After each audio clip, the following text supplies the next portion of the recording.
a new song on the drum set, okay? It's been learning. Good evening, ladies and gentlemen, and mostly spaces. Happy 420 day. And it's also a Monday. Obviously, today is a significant day for people who likes to indulge in 420 cakes like this. Guys, this is my first time ever attempting a banana bread. I think I hit it out of the park. Quite proud. Give myself a 10 on domestication today. So anyway, I hope everyone's having a good Monday. At this point, it's everyone's fifth Monday working from home. What's there to be said? I mean, we already went through all the stages. There's the denial, like everyone's overreacting. There's the anger. That's just all the time, probably. That's why we have this. There is bargaining. Like, oh, if I get out of this, I'm gonna go hug everyone I know. You're not gonna. There's, I think right now there's some other stage in there, but I don't really know. I'm not a shrink. The last stage is acceptance. For me, I'm at that stage. It is what it is. Sadly, for many people, 42,604, they perished today. Well, not today. Sadly, for many people, 42,000 to be exact. Sadly, coronavirus is still doing its thing. 42,600 people have died as of today from coronavirus in the United States. Quite a bummer. I am told that in the county that I'm in, excuse me, in the county that I'm in, 40 people have died. So, kind of scary. I saw this headline today. It was on the award-winning news site, known for their, groundbreaking journalism, a Business Insider. A Connecticut man broke into a restaurant that was closed due to COVID-19 and spent 4 days eating and drinking 70 bottles of liquor, police say. 4 days, 70 bottles. I'm just trying to do the math right now. That's almost like 20 bottles a day. I was really proud of myself for doing 2 bottles a day that one time, and really technically it was a bottle and a half. So this has been a very, very long weekend for this man. The man, Luis Angel Ortiz, 42, was arrested Tuesday, and the manager stopped to check on the closed cafe, so this restaurant, and the manager basically noticed someone was sleeping inside with a bottle of rum. I want to have that life. This is what I pictured when I read this, even though I know this guy is criminal.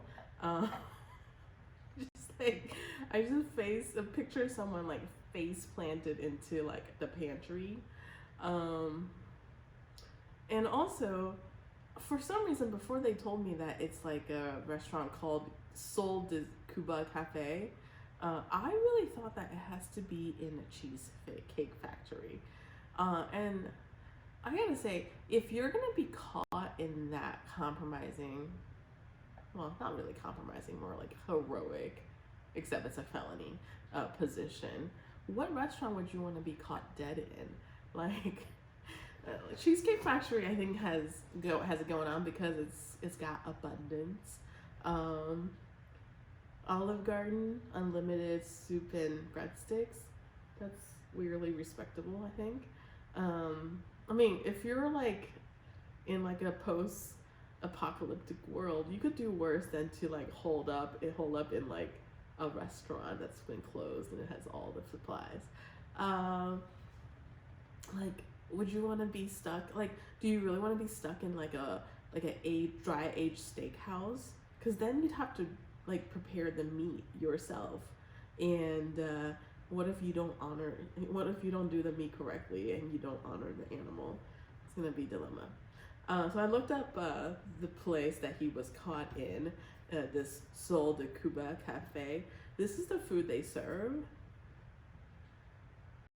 It's pretty legit. I feel bad that like a small business has to suffer, damage from this stupid guy.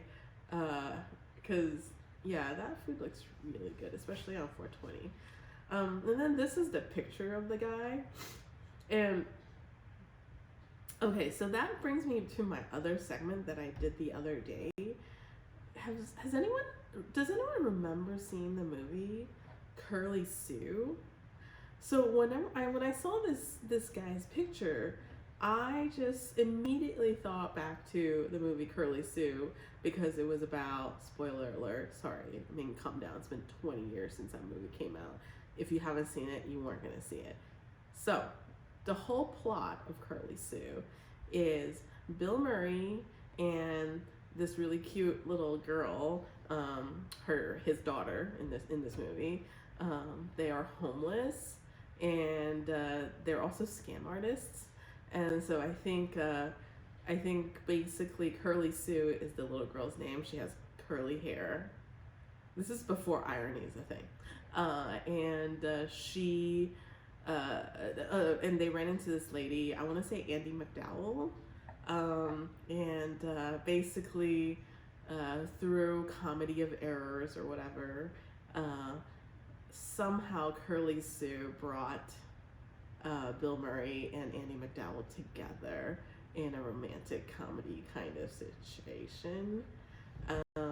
Anyway, so this guy who broke into this cafe, sold the cafe, Cuba Cafe, he gives me like Bill Murray vibes from that movie, like that kind of sleazy, kind of sloppy, but still lovable homeless guy look.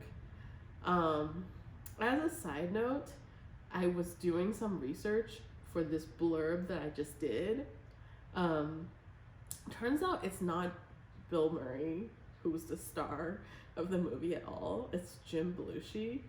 And it's also not Andie MacDowell. It's Kelly Lynch. So I really don't remember what happened in this movie. But anyway, this guy gave me homeless, like sleazy homeless movie guy vibes. Okay. Something I've been thinking about a lot recently. You know what I'm really glad, like when I first started the show, I was like, oh, I'm really glad that whatchamacallit is not around. Elizabeth Holmes, Theranos lady, is not around for this disaster, because I can see her, if her company is still like going on, I can totally see someone like her going, oh, we can do labs for you right now. Just drop off your blood sample at Walmart. I mean, yeah, at Walmart, even though, yeah, I know her thing was Walgreens, but I feel like if she was still surviving, she'd be in Walmart right now. And she's like, oh, drop off your blood sample at Walmart next to the gun rack, and I'll analyze your blood to see if you have COVID-19, LOL. So anyway, I'm glad she's not in the picture. Oh, by the way, apparently she could be, or at least something related to her could be. It's like a whole lawyer story. I'll cover it later. It's kind of boring. So I won't cover it. Just look it up. But one other thing I'm really glad about, in addition to Elizabeth Holmes not being in the picture right now, is I'm really glad I never went down the Marie Kondo road a couple of years ago. Because I'm not really a minimalist, obviously. I'm just thinking, but I was tempted because part of being a maximalist is you can't be left behind on any trend. So even if the trend is minimalism, you kind of look in the mirror and you read a lot of blogs and you're like, am I a minimalist? I can see myself being a minimalist. You're not a minimalist. You're not a minimalist. You're not a minimalist. Ugh. Anyway, so I'm really glad I didn't go down that route, because now that we're in quarantine, I feel like my stuff has really given me comfort. I think my lack of editing of my possessions has truly sparked joy to me in the last 5 weeks. So fuck you, Marie Kondo. She's really cute though. She seems like a really nice person. So no fuck you, Marie Kondo, but still, like, it's stupid. Also, while we're in quarantine, I've been seeing a lot of this going on online, and I want to establish myself. I want to just stake a claim in this pastime. A lot of people are like putting up their completed puzzles as if it's like an accomplishment. And to those people, I just like to say, good for you. I love puzzling too. What I want to say today though is, I was doing puzzles long before there was a quarantine. And to prove that, I just want to show you evidence of me having done puzzles. Here's my little puzzle of Guernica. Yup. I did it with little tweezers. There's that here. See, not only do I do puzzles, I actually frame them. Here are my two Bob the Burger puzzles. I believe they're only 500 pieces each, but they're mine. And this is the other Bob's Burger. Ta-da! And this is like the most difficult puzzle I have supposedly done. This is only a 500 piece, I want to say, puzzle of a bunch of pencils. But what's special about this puzzle is that every single piece is approximately the exact same shape, plus or minus some divots. And because the picture distribution of colors is fairly even, you can't just sort your puzzles into different piles. You just have to look at each pencil and look at the picture they provide you and kind of figure out where it's going. So this is probably the most difficult puzzle I did. So I just want to say, I was doing puzzles long before the quarantine. It is a really good pastime. You know what's really nice? You get your puzzles, and then you get like a TV show going on, preferably a reality TV show, because you don't want anything too plotty. You just want to have a show that has personalities. Queer Eye is fine. Project Runway is fine. Top Chef is good. Make It is good. Not so much RuPaul's Drag Queen. It's just Drag Race. It's just too much drama. Also not Keeping Up with the Kardashians, because there's too much like plot. And also like the Kardashians gives each other like really shady looks. You don't want to miss that. So, or you can, be high-minded and put on a podcast, like an educational one. So anyway, that's my puzzling tip. Obviously you start with the edges, duh. I have yet to attempt one of those puzzles that has no edges, but I think that should be my next step, because I think that's really challenging. The other challenge for doing puzzles is really finding the right artwork, because you want to be inspired or at least entertained by the artwork for like weeks on end. I am looking for like a really good fall scene puzzle right now. Like this is what I want. I want like foliage. I want something New Englandy, some apples, and I want there to be 20,000 pieces. That's kind of my sweet spot right now. Something that would give me like months of enjoyment. Wow, I really, really rambled on about puzzles. So anyway, I feel very strongly about puzzles. I think you should give it a try if you haven't. It's really fantastic.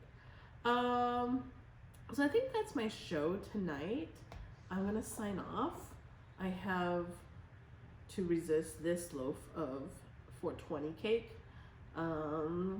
So good luck to me. Also, good luck to you. I hope you don't catch coronavirus and die. I think that's a good sign off. Yeah, I hope you don't catch coronavirus and die. And with that, good night.